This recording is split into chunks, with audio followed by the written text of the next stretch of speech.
What's up, everybody? My name is Jason, and welcome to Small Biz. It is Monday, March the 27th, 2023, and in today's Glass Half Full episode, I'm going to talk about how one bank is actually up 55% as we speak, why I think this entire banking crisis is a fiasco designed to clean up a mess that's been festering for many, many years, and I will close out once again by focusing on a stock that I'm convinced is on the launch pad and about to as we speak.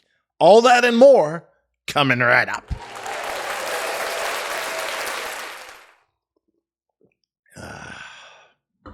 I hope everyone's having a fantastic start to the new week. I know that I am. Before I get into the nuts and bolts of today's video, I want to tell a very quick story that relates to an own personal struggle of mine and something that happened at a bar recently. As many of you know, I have been struggling with the law of detachment. I have been clinging to trysmallbiz.com and the idea that I have to get as many people as possible to support us with just $1 a day. Because if we don't, we can't fulfill our mission. And what's that? To help small business owners make money in the stock market, follow me on Twitter at trysmallbiz and at trysmallbiz.com and around the world to more than 160,000 strong on all of our social media sites. But the more I push, the more I poke, the more I prod, the less results we actually get. And it's been driving me nuts. We've been stuck at the same number of 360 and change for months. 157 people, to be exact, have fired me in the last several months. Some of them for obvious reasons that the market and or their business is struggling. Some that can't stand the fact that I tell it like it is. That's never going to change. But it's driven me crazy to the point of where I spend a good portion of my time frustrated as hell. So I went to a bar the other night, and it's one I hadn't been to. Shout out to my dear friend Scott, who was with me. I hadn't been there for almost 2 months. This is a couple weeks ago, but it happened again Friday night. We walk into this place, and it's in a place called Milton, which is next to Alpharetta, so northern suburbs of Atlanta. And I get up to the bar, and it says reserved, and it's got my name, Jason. And I'm looking around. There's no other guy that could match my description. It's a bar full of women, actually. And I said to the bartender, I said, "What is this?" He goes, "It's your spot." I said, "We haven't been here for 2 months. It's your spot. I put that sign out there every Friday and Saturday night waiting for you to come back." And I said, "Why?"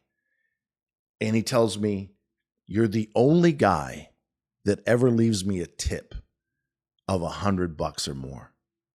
And I can tell you, ladies and gentlemen, my friend Scott doesn't drink. My tip, my tab, if you will, is never more than $50 to $75. And yeah, I am the guy that adds or gives him $100. Even if I have bad service, I've known and learned through experience that when you go over and above for the men and women in uniform, I belong to a number of organizations that support anyone who wears a uniform, whether it's a cop, a firefighter, U.S. military, you name it, as well as the valets, the bartenders, the waiters, and the waitresses. And I got royal red carpet treatment because I not only came in with an open heart, and I'm more than generous whenever I go out, but I got that reciprocation, that energy, that abundance in return.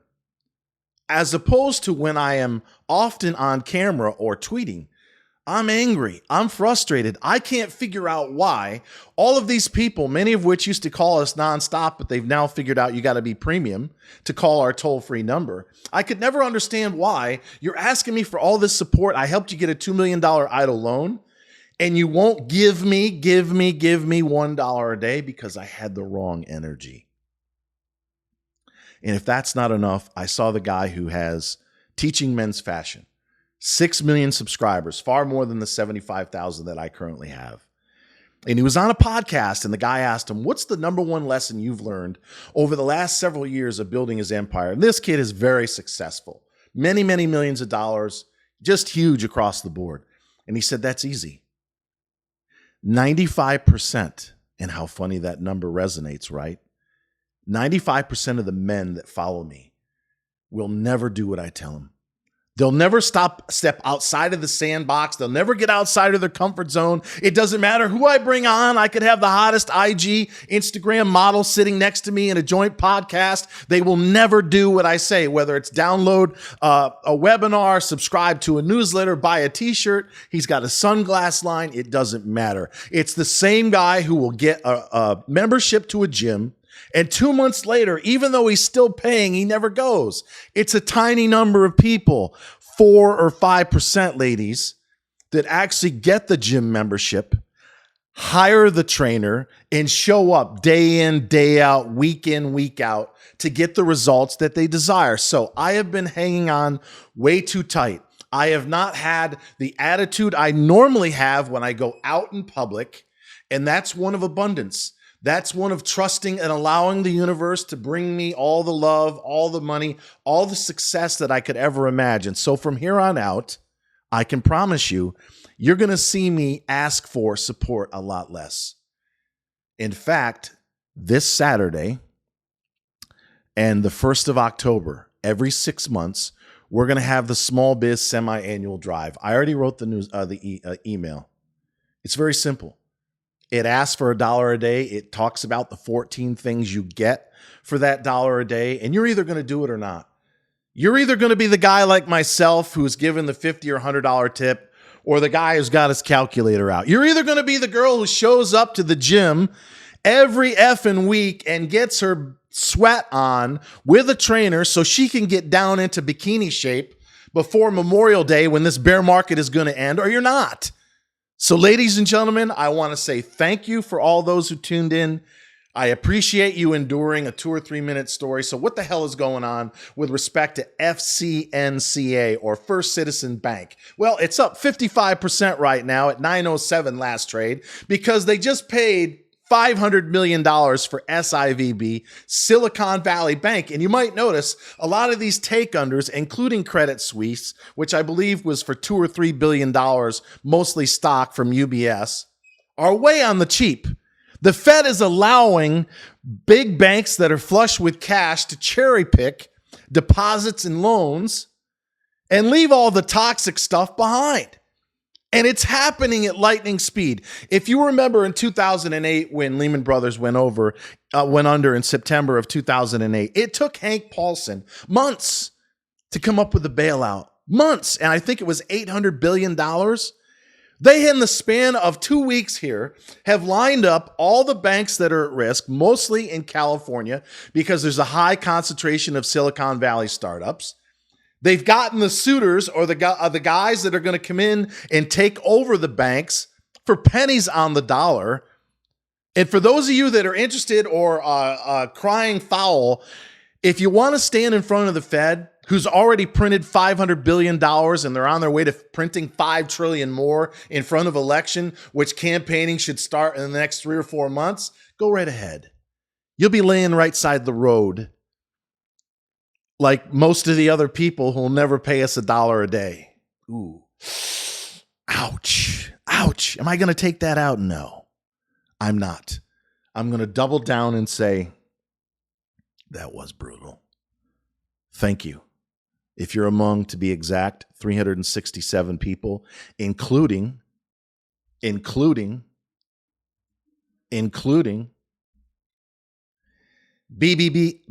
Crafts in Chino, California. Shout out to Michael. Follows me on Twitter. Premium member of the day. One-stop shop for craft and wedding supplies. Whether you need fabric, ribbons, or tablecloths, they've got a massive selection. I was cruising the website. Ladies, you got to check it out.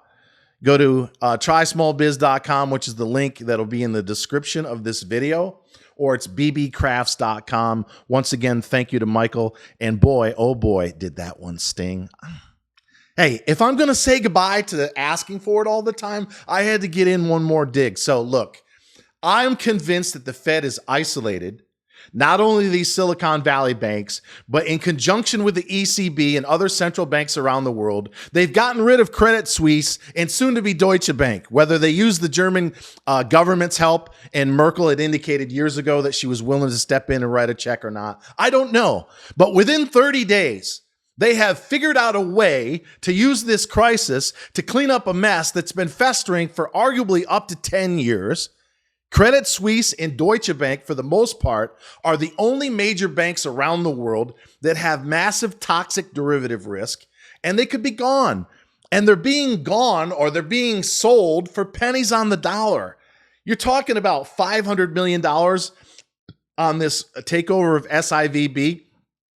And again, First Citizen last trade 907, up 55%. Anybody who's been in the market long enough knows normally when you acquire, your stock comes down and the one you acquire goes up. These are all take unders, and those that are cherry picking the assets like First Citizen or UBS, which swallowed arguably the biggest toxic derivative play on the planet in Credit Suisse, they're all higher. So I think this is a blessing in disguise. I think the Fed is going to print trillions of dollars more in order to save Joe Biden, the worst president in the history of this country, before the election campaign start this summer.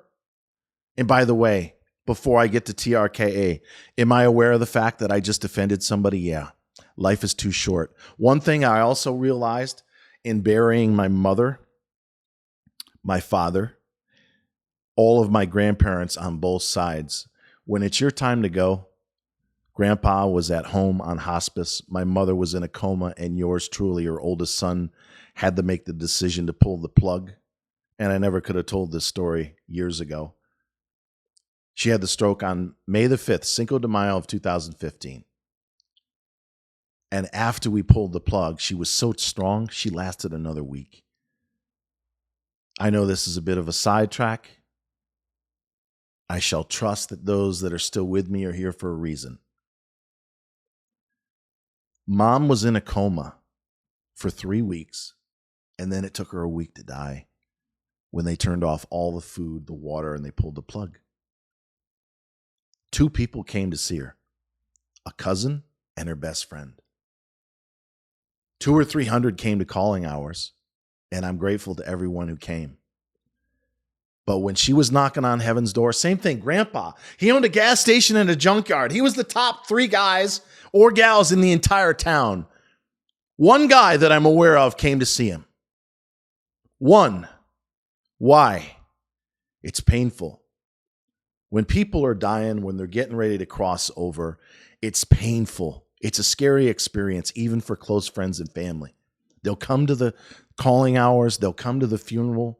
But to go to the bedside when the heartbeat and the breathing starts to slow and you know they're getting ready, no one comes. Moral of the story, no one's going to come that's hating on you, that's picking on you, that's walking away from you when it's your time to go. So I've made a decision. I'm okay living in a van down by the river because I can get ramen noodles right now, 10 for $1 at Walmart. And when you spike it with a can of tuna and a bag of frozen peas, it's an excellent $2.50 meal. Stop walking around on eggshells. Stop being afraid to say what you really mean.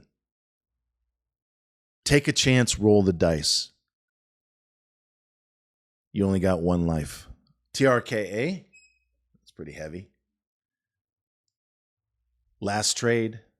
We don't edit around here, so if you're new, welcome. That was a bit of a heavy story. Who knows if it resonates, but I trust that it came through me for a reason. Last trade, 2222.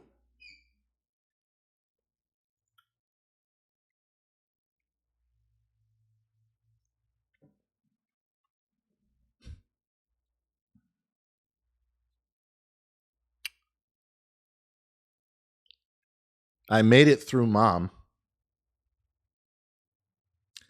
And then if you're into numerology, as I am,